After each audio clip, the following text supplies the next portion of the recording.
गणतंत्र दिवस की शुभकामनाओं सहित आपके उज्जवल भविष्य की कामना करता हूं। इस समय आप एससीसी सतीश सर की ऑनलाइन क्लासेस को देख रहे हैं।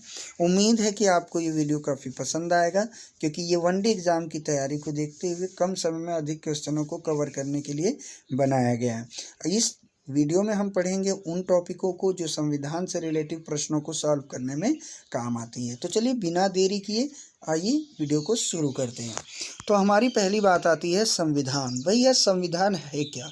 तो आप संविधान की लंबी चौड़ी परिभाषा को जानते होंगे, तो मैं आपको यहाँ पर सारी चीज़ें आसान भाषा में समझाता हूँ।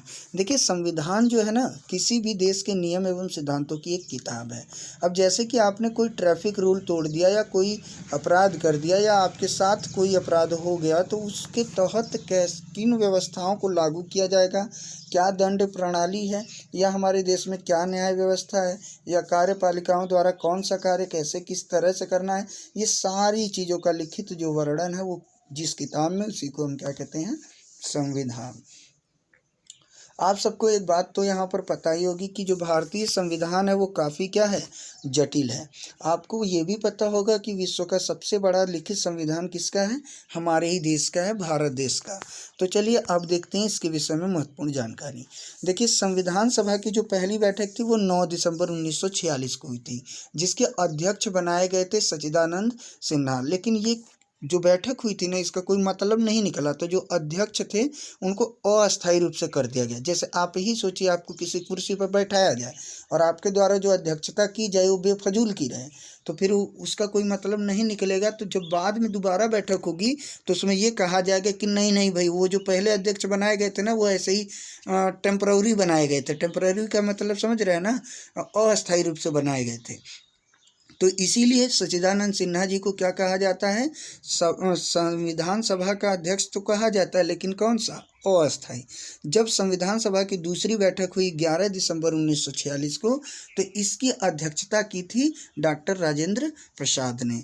तो अब यहाँ पर बात ये आती कि आखिर क्या गड़बड़ी हो गई कि 2 ही दिन बाद फिर से बैठक बुलानी पड़ गई। तो इसका सबसे बड़ा कारण था कि जो 9 दिसंबर को संविधान सभा की बैठक बैठी थी, उसमें मुस्लिम लीग का कोई सदस्य ही नहीं था। तो जिससे विरोध होने के कारण दोबारा से संविधान सभा का आयोजन करना पड़ा। अब आई बात समझ में कि आखिर 2 दिन बाद क्यों संविधान सभा की बैठक हुई। तो चलिए अब आगे देखते हैं। तो आगे हमारी टॉपिक है संविधान सभा के अस्थायी अध्यक्ष। अभी मैंने बताया डॉक्टर सच्चिदानंद सिन्हा जी हैं। फिर संविधान सभा के अस्थायी अध्यक्ष कौन थे, तो डॉक्टर राजेंद्र प्रसाद, ये भी हमने देखा था। अब देख लेते हैं भारतीय संविधान सभा जब बनाई गई तो उस समय जो भी लिखित कार्य, अब देखिए संविधान सभा का कार्य क्या था। तो आपको पता है कि ब्रिटिश गवर्नमेंट के अधीन भारत था, तो उनके नियम कानून चलते थे। तो जब भारत आज़ाद होने वाला था, अपने नियम कानून पर न चलेगा, तो अपने नियम कानून, वही संविधान का निर्माण करने के लिए जो भी चीज़ें लिखित रूप में रखी जा रही थी उसको अटेस्टेड करने के लिए, अर्थात प्रमाणित करने के लिए मोहर बनाई गई। अब तो इस मोहर में आप ध्यान से देखेंगे तो एक हाथी का चित्र बना है और उसके पीछे एक नक्शा बना हुआ है। जो नक्शा बना है उसमें देखिए भारत और पाकिस्तान को साथ साथ दिखाया गया है। तो आई बात समझ में, संविधान सभा की जब मोहर का निर्माण किया गया तो उसमें इस बात का ध्यान रखा गया था कि भारत और पाकिस्तान क्या है, एक है। फिर आगे देखते हैं। अब देखते हैं प्रकार, जो सभाएं आयोजित की गई और संविधान का निर्माण करना था, तो उसमें जो व्यवस्था बनाई गई वो एक सदनी बनाई गई। समझ रहे हैं ना, एक सदनी, 2 सदनी 3 सदनी नहीं, सिर्फ एक सदनी। अब इतिहास के विषय में जान लेते हैं। तो संविधान 6 दिसंबर 1946, ठीक है ना, स्थापना, जब सभा आयोजित करनी थी तो उसकी स्थापना किस तारीख को की गई, तो वो की गई थी 6 दिसंबर को। और भंग कब किया गया, तो जब संविधान बनकर तैयार हो गया तो इस सभा को क्या कर दिया गया, भंग कर दिया गया। मतलब अब इस सभा का कोई तो काम रह नहीं गया था। अब पूर्ववर्ती नाम इसका क्या था, तो देखिए पूर्व में इसका नाम था इम्पीरियल लेजिस्लेटिव काउंसिल, ठीक है ना, इम्पीरियल लेजिस्लेटिव काउंसिल। फिर बाद में इसका नाम बदलकर क्या कर दिया गया, भारतीय संसद। उत्तरवर्ती का मतलब बाद में, मतलब उसके बाद। तो अब देख लेते हैं भारतीय संसद के बाद। अब नेतृत्व, भाई संविधान सभा जो आयोजित की गई थी या संविधान निर्माण में कौन कौन से कहाँ कहाँ पर अध्यक्ष प्रयुक्त हुए थे, तो उसे देख लेते हैं। तो अस्थायी अध्यक्ष के रूप में मैंने आपको बताया सच्चिदानंद सिन्हा थे जो कांग्रेस के थे, और जो अध्यक्ष थे जिनको अस्थायी अध्यक्ष भी कहा जाता है वो डॉक्टर राजेंद्र प्रसाद थे, ये भी कांग्रेस के ही थे। प्रारूप समिति के जो अध्यक्ष थे वो भीमराव अंबेडकर थे और SCF थे। सबसे ज़्यादा एग्जाम में भीमराव अंबेडकर जी को पूछा जाता है, तो इस बात को ध्यान रखिएगा। संवैधानिक सलाहकार के रूप में BN राव थे, ये क्वेश्चन सबसे ज़्यादा पूछा जाता है तो इसीलिए मैंने इसको ब्लैक कर दिया है। अब उपाध्यक्ष कौन थे, तो हरेंद्र कुमार मुखर्जी और VT कृष्णमचारी थे। तो चलिए अब आगे देखते हैं। अब बात होती है संविधान सभा की जब अध्यक्षता होने वाली थी तो चुनाव की भी बात होती है। तो उस समय 389 सीटें थी, लेकिन तो रियासतों के इधर उधर हो जाने के कारण 299 सीट पर ही चुनाव हो सका। और ये चुनाव कब हुआ था, तो जून 1947 जनवरी 1950, इसके बीच में ये सारी चीज़ें चलती रहीं। तो जब चुनाव हुए थे तो उस पर किन राजनीतिक पार्टियों ने अपना मताधिकार जमाया था, तो उसके विषय में देखिए आगे नीचे दिया गया है। तो राजनीतिक गुट जो उस समय चुनाव में भाग लिए थे, तो कांग्रेस ने 208 सीट पर कब्जा किया था।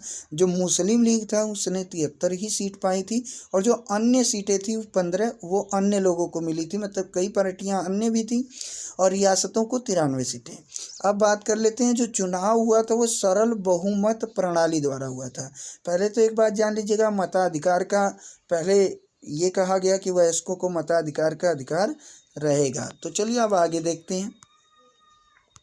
आगे हमारी टॉपिक है, पहली बार संविधान सभा की मांग सन 1895 में बाल गंगाधर तिलक ने उठाई थी। अंतिम बार मतलब वो कोशिश जो थी वो 5वीं बार थी, ठीक है ना।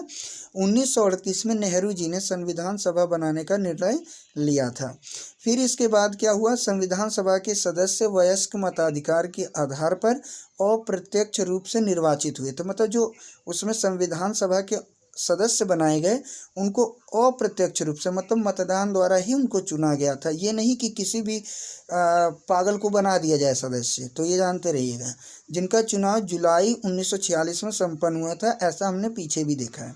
बंटवारे के बाद कुल सदस्यों, भाई 389 सदस्य मैंने आपको बताए थे, तो में से भारत में 299 ही रह गए। भाई भारत पाकिस्तान का बंटवारा भी तो हुआ था, जिनमें 229 चुने हुए थे, मतलब चुनाव द्वारा हुए थे, और वहीं 70 मनोनीत किए गए थे। मनोनीत मतलब अन्य जाति धर्मों से लोगों को चुना गया था।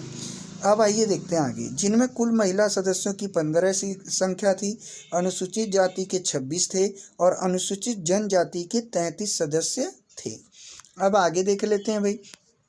तो ये जो बैठकें हुई थी संविधान सभा की, ये कहाँ पर हुई थी, तो हाउस ऑफ पार्लियामेंट, जो कहाँ पर था, नई दिल्ली में था।